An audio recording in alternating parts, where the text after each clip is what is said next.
Film dibuka dengan scene di sekolah, lebih tepatnya di dalam kelas sebelum pulang sekolah. Di sini gurunya mengabsen murid tiap tingkatan nilai mereka dari yang tertinggi ke yang rendah. Nah, si Dara ini mendapat nilai tertinggi yaitu 100, sedangkan si Bima mendapat nilai terendah yaitu 40. Dara sempat membela Bima karena walaupun nilainya jelek ya, tapi kan Bima ini nggak nyontek, jujur gitu dia. Di sini ada teman dari Bima yang nyeletuk kalau Bima dan Dara harusnya dinikahin aja deh. Saat berjalan sepulang sekolah, Bima diajak sama Dara untuk ke rumahnya karena rumahnya Dara ini lagi kosong gitu. Anjir, baru mulai aja udah kayak anaknya tuh gasken gitu.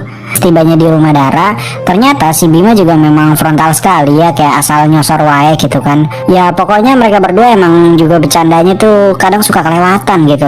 Singkat cerita, mereka ini masuk ke dalam kamarnya si Dara. Tapi tunggu dulu kawan-kawan, adegannya tidak langsung sampai ke sana. Dasar kaum sabun. Di dalam kamar Dara, mereka kayak make up challenge gitu karena Dara yang minta dengan alasan mau dijadiin wallpaper, namun ternyata malah mau dipost di IG. Mereka rebut-rebutan HP dan sampailah ke saat mereka terbawa arus dan bagus nih jadi thumbnail, gue jadiin thumbnail. Barulah dimulai inti cerita di film ini, Dua Garis Biru. Berlanjut pada Dara dan Bima yang habis melakukan hubungan intim, dimana si Dara ini kayak masih ketakutan gitu karena jelas ini pertama kalinya, dan si Dara meminta untuk jangan memberitahu ke orang lain kepada Bima. Dara juga semakin lama semakin kayak menjauh gitu dari Bima karena takut ya. Di kelas pun Dara nggak mau berdekatan dengan Bima, hingga pada saat jam pelajaran olahraga, bukan laki-laki namanya kalau ada aja gitu idenya seperti mulut manis, perlakuan manis, biar ngebuat si cewek jadi senyum-senyum sendiri dan merasa baikan lah gitu moodnya. Pada malam harinya, Dara dan Bima beserta teman-temannya sedang makan kerang di restoran seafood.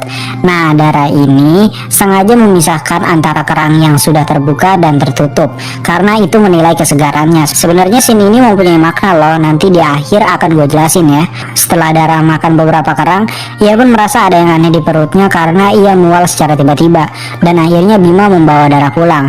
Setibanya di rumah Dara, mamanya Dara bilang bahwa si Dara ini mungkin keracunan kerang. Kalau gue sih, anjay udah spot jantung kali ya. Tapi dibalik hal ini semua, sebenarnya penggambaran tokohnya si Bima itu dibikin ya sopan lah, nggak kayak fuckboy kebanyakan gitu. Berlanjut pada malam harinya, Dara dan adiknya yang bernama Puput atau Putri ya, cuman dia manggilnya Puput, sedang saling curhat, dan Puput minta tolong kalau ia mau pindah dari gimnastik ke les gitar atau ukulele aja gitu karena ya itu adalah passionnya gitu di musik.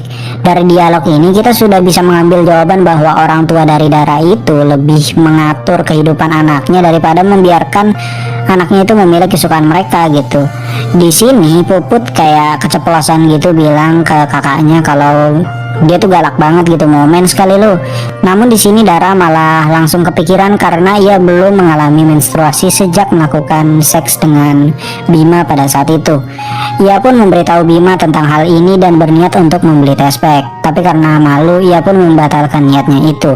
Bima kemudian inisiatif untuk membeli test pack dengan cara pakai ojek online. Saat ojek online-nya tiba, ternyata si bro pemerannya doi jadi cameo ya di sini.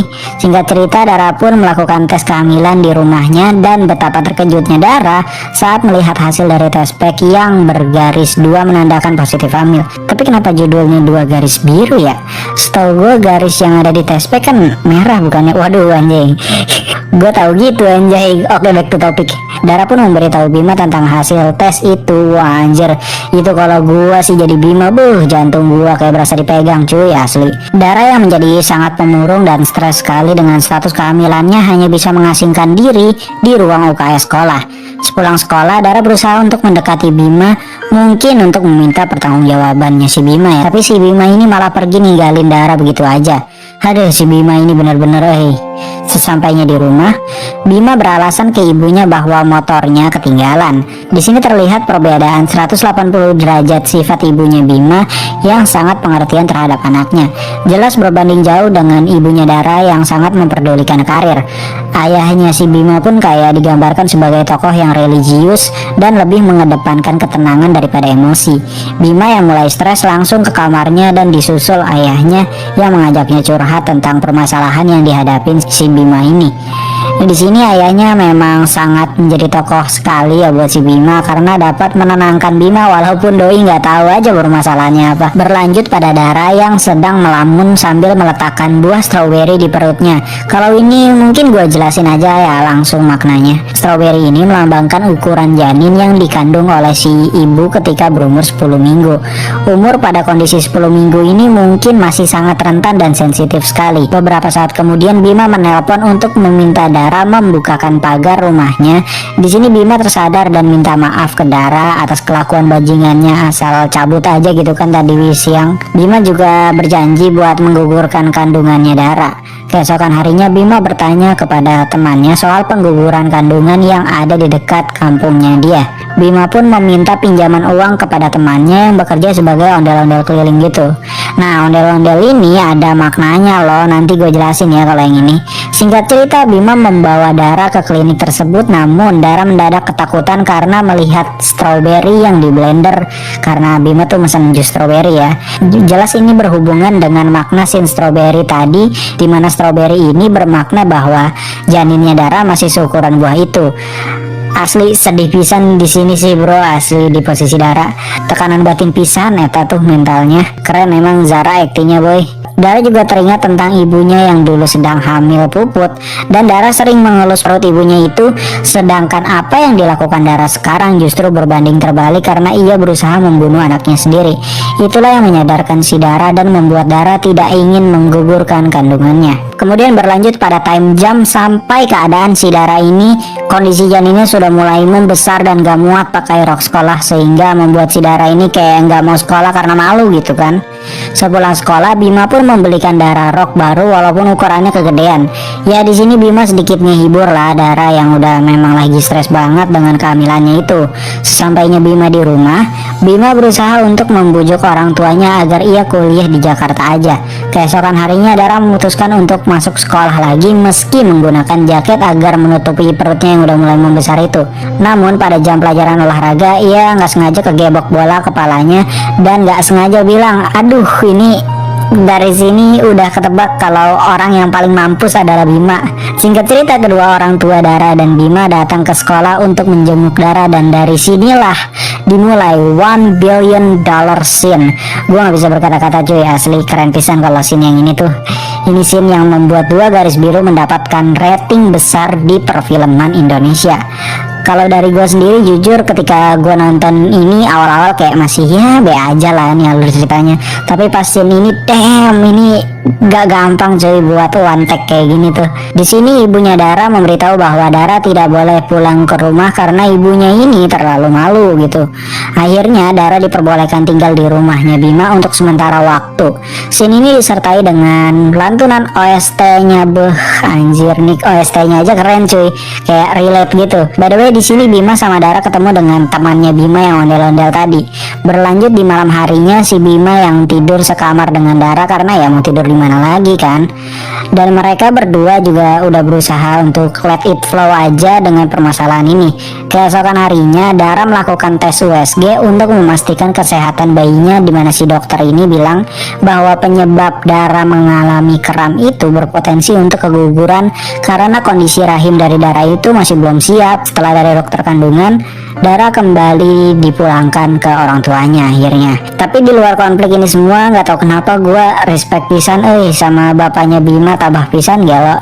Di sini juga sepanjang scene kalian dimanjakan dengan soundtrack yang relate banget. Setibanya Dara di rumah, Puput memberitahu bahwa ternyata ibunya Dara itu berniat untuk memberikan anak Dara kepada omnya Dara yang bernama Adi dan tantenya yang bernama Lia. Dikarenakan ibunya Dara ini kayak nggak yakin gitu kalau si Dara dan Bima bisa menjadi orang tua yang baik untuk anaknya ini.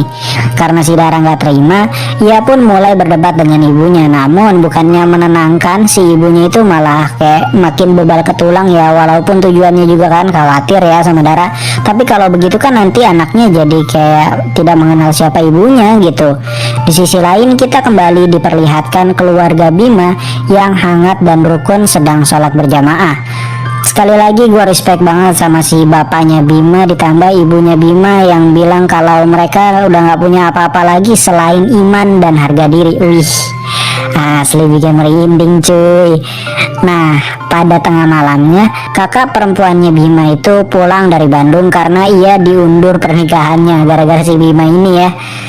Lumayan lucu sih scene ini. Keesokan harinya Bima dan keluarganya berniat untuk melamar langsung ke rumah Dara. Di sini Dara sengaja ngasih tahu dadakan biar si ibunya itu kayak nggak bebal dan menghindar gitu. Si bapaknya aja kayak masih pakai kolor cuy. Di sini terdapat SIM GPS Bima yang masih nyala. SIM GPS ini pun punya makna juga loh. Nanti gue jelasin juga ya. Back to topic. Singkat cerita, Bima dan Dara resmi menjalankan akad nikah di masjid dan resmi menjadi sepasang suami istri. Setelah menikah, keadaan mulai membaik karena Bima dan Dara ya pastinya merasa sedikit lega ya, karena ketemu juga solusinya kan. Ya walaupun si Bima tetap nggak boleh seranjang karena pendapat dari dokter kandungan tadi yang bilang kalau kondisi kandungan si Dara lagi sensitif, jadi jangan berhubungan badan dulu. Keesokan harinya Bima melanjutkan sekolahnya walaupun ia dijauhi orang-orang di sekolah atau siswa-siswa lain gitu. Setiap sepulang sekolah ia juga bekerja di restoran bakmi ayahnya Dara. Baru deh di sini Bima mulai berusaha semaksimal mungkin untuk bekerja dan membanggakan kedua orang tuanya si Dara. Dara pun juga memilih untuk paket C agar tetap bisa melanjutkan impiannya kuliah di Korea. Sampailah pada waktu malam harinya di mana si Dara merasa jengkel karena Bima main game mulu dan gak memperdulikan persiapan kuliahnya. Di sini terjadi perdebatan karena ya kesalahpahaman. Si Dara ngira Bima tuh bolos sekolah mulu karena males, padahal Bima kan kerja juga cari uang. Scene ini nggak tahu kenapa mulutnya si Bima tajam banget cuy, asli. Karena mereka adu bacot edan, akhirnya justru si Dara yang ngalah keluar kamar. Mampus kakmat si Bima. Bima pun akhirnya pamit untuk pulang ke rumahnya. Keesokan harinya Dara disurprise dengan ketiga sahabatnya yang dipanggil ibunya Dara buat menghibur si Dara biar kagak stres dan depresi ya tentunya. Ya pokoknya Dara dibikin gak stres dah biar gak membahayakan kondisi bayinya juga. Saat Dara diajak jalan-jalan ke mall, ia kaget karena perlu bentar, kumaha ngejelaskeun tanya. Jadi si payudaranya si Dara itu tiba-tiba mengeluarkan ASI karena terdapat hormon yang mirip dengan hormon estrogen, progesteron, dan prolaktin. Dimana pada usia kehamilannya si Dara ini kemungkinan besarnya adalah hormon ini dilepaskan tubuh untuk memproduksi ASI. Ya kurang lebih begitulah, gue kurang ahli dalam bidang kayak gitu. Mungkin ada yang lebih ngerti, silakan koreksi di kolom komentar. Siapa tahu info yang kalian kasih tahu itu bermanfaat. Saat pulang ke rumah, Dara kemudian baru deh diedukasi soal ASI oleh ibunya yang kini udah mulai halus dan pengertian. Ibu Dara pun mencoba memancing cucunya dengan musik agar si bayinya itu nendang gitu. Keesokan harinya keluarga Dara dan keluarga Bima pergi ke dokter kandungan untuk check up kondisinya Dara. Keesokan harinya Bima berusaha minta maaf atas perlakuannya pada waktu itu. Di sini keren sih karena Dara udah lebih dewasa gitu sifatnya aja gitu, dengan nurut atas keputusan suaminya aja. Berlanjut pada keesokan harinya lagi di mana si omnya dan tantenya Dara ini yang datang menanyakan soal keputusan untuk hak asuh anak. Namun di sini Bima tidak terima karena om dan tantenya Dara ini berniat untuk meminta si anaknya nanti memanggil Dara dan Bima itu sebagai kakak cuy. Ya itu justru nyesek banget sih. Sore harinya kedua keluarga berkumpul di rumah Dara untuk membicarakan perceraian Dara dengan Bima setelah melahirkan nanti. Di sini jelas ibunya Bima tidak terima dong karena justru itu langkah yang sangat salah dan malah terlihat mempermainkan agama. Di sini ibu Dara dan ibu Bima kembali berdebat, namun ibunya Bima memilih untuk mengalah dan pulang. Pas tiba sampai di rumah, ibu Bima melampiaskannya dengan mengulek gado-gado. By the way, hal ini punya makna loh cuy, nanti gue jelaskan juga ya. Berlanjut pada ibu dan ayahnya Dara yang kembali berdebat soal kuliahnya di Korea. Untungnya Dara bisa melarainya. Di malam harinya keluarga Bima kembali berusaha untuk tenang dan ikhlas menerima kenyataan, dan akhirnya di sini ibunya Bima tuh udah mulai memaafkan Bima karena ya memang apalagi yang harus dilakukan selain move on. Asli ya nggak tahu kenapa tapi tiap scene keluarganya Bima membawa penonton tuh bikin enak gitu ngelihatnya, rukun, tenang, hangat gitu kan. Malam harinya Bima membawakan kerang lagi buat Dara sekaligus meminta Dara untuk pertimbangkan kembali perceraian mereka serta hak asuh anaknya. By the way, di sini anak mereka sudah dikasih nama loh, yaitu Adam. Namun pas makan malam, Dara kembali berdebat dengan ibunya yang gak mau hal tersebut dibatalkan. Keesokan harinya, Dara menemui temannya Bima yang ondel-ondel itu, namun ternyata itu cuma mimpi cuy. Pada tengah malamnya, Dara bangun dan menuliskan surat untuk anaknya Adam suatu hari nanti. Keesokan harinya, Dara sudah berada di rumah sakit dan memohon sekali pada ibunya untuk membatalkan perceraian sekaligus membiarkan Bima merawat Adam. Singkat cerita, Dara berhasil melahirkan Adam secara normal, namun terjadi pendarahan hebat di rahimnya yang membuat dokter harus meminta izin operasi karena pilihan paling pahitnya adalah pengangkatan rahim. Dengan kata lain, Dara tidak akan bisa hamil lagi. Akhirnya operasi pun terpaksa dilakukan untuk menyelamatkan Dara. Berlanjut setelah Dara sadar ia sudah bisa melihat Adam yang sedang digendong Bima. Dara pun berharap bahwa suatu saat nanti Adam akan mengerti perasaan ibunya itu karena meninggalkan dia. Film pun ditutup dengan perpisahan Bima dan Dara, di mana Bima akan merawat Adam serta Dara akan meneruskan kuliahnya ke Korea. Mantap cuy, Mbak Gina, Anda the best dalam menulis sebuah alur cerita. Emosionalnya dapat banget cuy, keren. Apalagi yang satuan take, gila kece pisan. So itu tadi alur cerita dari Dua Garis Biru. Kesimpulan yang dapat kalian petik adalah sex education itu sangatlah penting, terutama yang beranjak remaja ya. Serta kehangatan keluarga juga penting. Di film ini kita diperlihatkan perbandingan dua keluarga, yaitu keluarga Dara yang masing-masing sibuk dengan urusan kerjaannya sendiri, sehingga membuat kedua anaknya itu kurang kasih sayang walaupun mereka serba kecukupan gitu.